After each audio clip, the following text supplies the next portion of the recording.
Hey guys, I got an interesting video today. We're going to talk about how the Boss came to be, how I ended up with a Mustang, and why I ended up choosing a Mustang.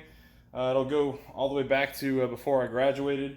But before we do that, if you could subscribe to my channel and like this video. And this will be a cool little backstory of how I got into this car and how I got into my fandom of Mustangs. So appreciate you watching.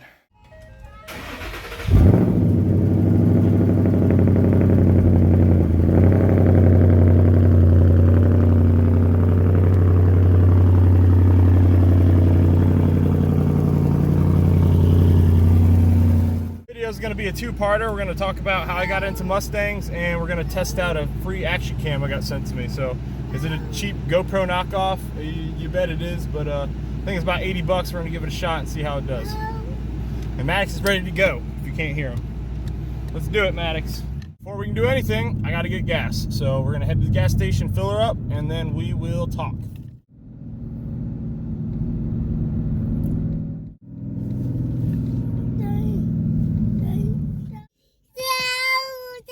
Little man thinks we're gonna stop driving.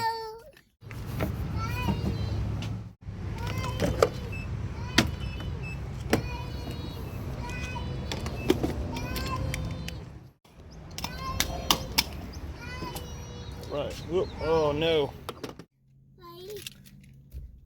Ready? Here we go. So here's the story. So back when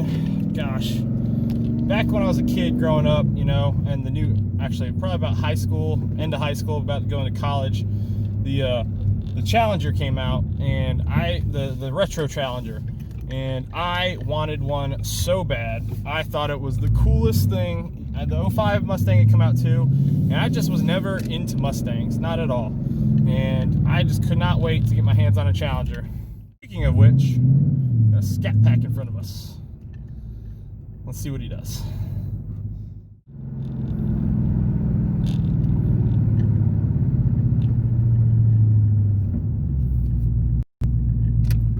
Just lost our running partner for a little bit, but that was pretty neat.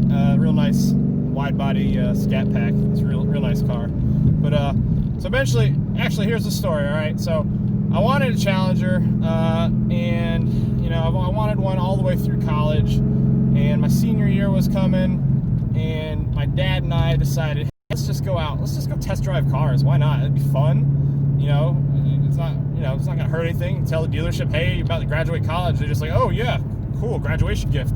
Here, take the keys, go drive it. So we went out, test drove the Challenger. I loved it. I actually went to a dealership where they had a Mopar 10 used, so it had a real cool functional hood scoop, and I thought it was the coolest thing ever. And it was purple too, so I was like all about it, and so I was really wanted it, and obviously I couldn't get it until I graduated, but after that, I mean, it just kind of was like, it was kind of reaffirming my desire to get a Challenger. So after that, we went to a Chevy dealership where the dealer just handed me and my dad the keys, and the salesman didn't even want to go, and I was, because probably part of it was like he was like 400 pounds and he wasn't going to squeeze in the back seat. Like, I don't know if you've seen inside a Camaro, it's like a tank. And so we get these Camaro keys, and man, did we just let it rip. And back then, that's when like 400 horsepower was groundbreaking, and I was like blown away at the capability of that vehicle. And I was like, man, I want a Camaro now. I want a Camaro so bad, because it just handled so much. I mean, you have to expect it. It's not as much of a boat. It's not a boat like the Challenger is. So you got to expect to get when you're getting a Challenger, you're getting a big car. And so I wanted a Camaro. I thought it was awesome. And I had no interest in Mustangs. I've never really been a big Mustang fan. And my dad at the time was looking for an economic daily driver for him and my mom to commute in. So they were test driving a Ford Fiesta. And while we were there at the dealership, the Mustangs were there. This was 2011, and the Mustangs were there, and my dad's like, let's just test drive one while we're here. And I was like, all right. And we got in it. Little do we know about the new, and the dealer handed us the key again, and he's like, oh yeah, this has got the new 5.0. And I was like, oh, okay, cool. I didn't really know anything about 5.0s. I was very uneducated when it came to Mustangs. And as soon as we got out and I got into an on-ramp, I started punching it, and I had a phone call. So anyways, as soon as we got on the on-ramp with the GT, actually I think it might have been a California Special too, but as soon as we got on the on-ramp, I just let it rip, and all 3 gears are chirping the tires. I was like, man, this is incredible. And then, you kind of look at the price tags, and as far as like bang for the buck for the horsepower you're getting and the price you're paying, if you were to get like a base Mustang, it was so much more cost effective.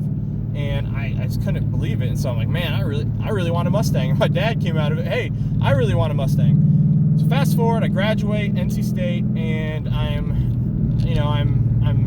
away from home now, doing my own job for the first time in my life. And I get a call from my dad that surprise, and he had just bought a 07 Grabber Orange California Special. So, I ended up making a trip. Actually, I think I'm still in college. I go to his house, and there it is. And I was like, man, I was super jealous because I wanted one first, and he ended up getting one. And at the time, I was driving my first car I ever bought myself was a 1996 Buick Roadmaster with the Vet LT1, and it was nothing special to look at, but it had the same horsepower specs as the 96 Impala SS. So it was a rebodied. I mean, it was a different body Impala SS essentially. It was badged in a Buick, and I loved that car. I loved it. Super reliable. 350 never gave me any issues. The transmission gave me issues eventually, but it's probably because it was sitting for a while before I bought it. But we got that fixed, and after that, it was like bulletproof. But my dad bought the GT, and I went to go, do my first job down in South Carolina. And while I was down there, one day I found a deal. I was always looking at USAA, always looking at cars online for sale, and I was using the USAA car shopping app. Now it's I think it's TrueCar, or I think they're kind of partnered up now. And I found a deal at a Fiat dealership right when they merged with Dodge, and it was for a 2005 Mustang GT. It had 30,000 miles on the clicker, and I was able to walk out of there with it for $13,000 for a 30,000 mile car. And I was tickled to death. It had already had pipe bomb axle backs, and it was I loved the way it sounded. It was so deep, so throaty, and it also came with a SR. It was actually, it's a cheap brand that they sell at AutoZone, but it was like an SR cold air intake. I think it was SR. Anyways, it's stainless, and I know everybody's like, oh, it doesn't help you with heat. And I was like, I don't care. It looked really good. I thought it looked good under the hood. And so I drove that car for a long time. I was always taking it to Cars and Coffee down in Charleston, meeting up a bunch of my friends who, a lot of them had, nicer cars, but I was so proud of it, so excited to have my first muscle car. I was slowly started modding it. I did a tune. I got the Bama Performance tune before I knew about the off-the-shelf tunes and the better quality you can get out there from Lund and such companies. And so I tuned it. I ended up putting, I got free tunes for life, so I ended up putting an X pipe in and doing shorty headers. I did the BBK shorty headers. Should have done long tubes, so I did BBK shorty. And got that all put in. That was a gift from my wife. And after I was driving it for a little bit, I realized that I had turned the car into a race car. It was not, I still loved it, sounded amazing, and when you're driving at speed, it was amazing, but I was living in Virginia at the time, and the area I was living, it was a lot of stop-and-go traffic, and it was just brutal to drive. I could smell the clutch every time I had to go in stop-and-go traffic. Probably my tune sucked from Bama, thinking about it in hindsight, but it was just a brutal drive, backing it up my driveway. I could smell the clutch because it just wanted to launch itself, and it was probably just a crappy tune. And now, knowing more about vehicles, I should have just got a new tune.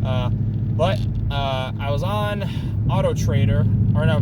USA again, and I saw a deal for a Boss 302, and it was like 5,000 below,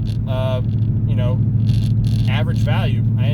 So this Boss, when I looked at it, had 40,000 miles, and I know that's pretty high mileage for a collector car, a lot of people will think, but the Roadrunner engine is bulletproof, and it's proven so.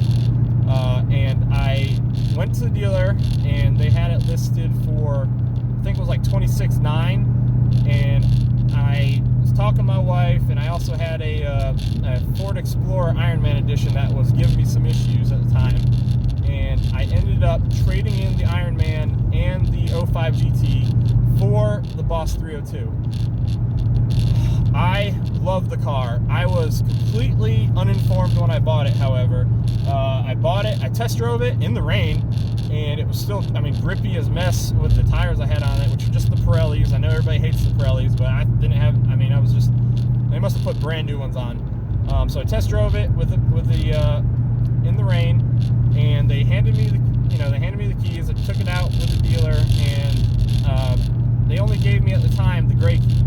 And so when I went to sign the paperwork after I finished signing, they're like, all right, here's your key, and here's your track key. And I'm like, track key? And like, we didn't show you the track key? I'm like, I didn't even know there was a track key.